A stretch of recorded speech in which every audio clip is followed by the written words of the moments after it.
તમે જે ડોક્ટર પાસેથી દવા લો છો શું તે ખરેખર અસલી છે કે પછી તમારા જીવ સાથે રમત રમી રહ્યા છે?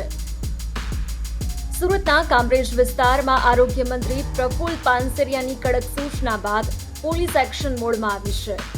કામરેજ પોલીસના પીઆઈ આરબી ગોરજીયા અને તેમની ટીમે બાતમીના આધારે એક બે નહીં પરંતુ પૂરા 15 જેટલા ક્લિનિક પર ધડાધડ દરોડા પાડ્યા હતા, જેમાંથી 5 ક્લિનિક એવા નીકળ્યા કે જેમની પાસે કોઈ ડિગ્રી તો દૂરની વાત છે, પ્રેક્ટિસ કરવાનું લાયસન્સ પણ નહોતું.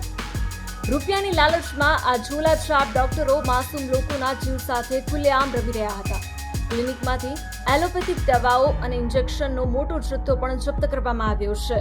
હાલ તો પોલીસે આ 5 મુન્ના ભાઈઓને જેલના સળિયા પાછળ ધકેલી દીધા છે. પરંતુ વિચાર કરો, આવા નકલી ડોક્ટરો તમારા વિસ્તારમાં પણ હોઈ શકે છે. મિત્રો, જાગૃત બનો. કોઈ પણ નાના ક્લિનિકમાં જતા પહેલા ડોક્ટરની ડિગ્રી અને રજિસ્ટ્રેશન નંબર જરૂરથી ચેક કરો. જો તમને પણ કોઈ શંકા જણાય તો તરત જ નજીકના પોલીસ સ્ટેશનમાં જાણ કરો. આવા જ ઇન્ફોર્મેટિવ વિડીયો જોવા માટે અમારી ચેનલને સબસ્ક્રાઇબ કરો.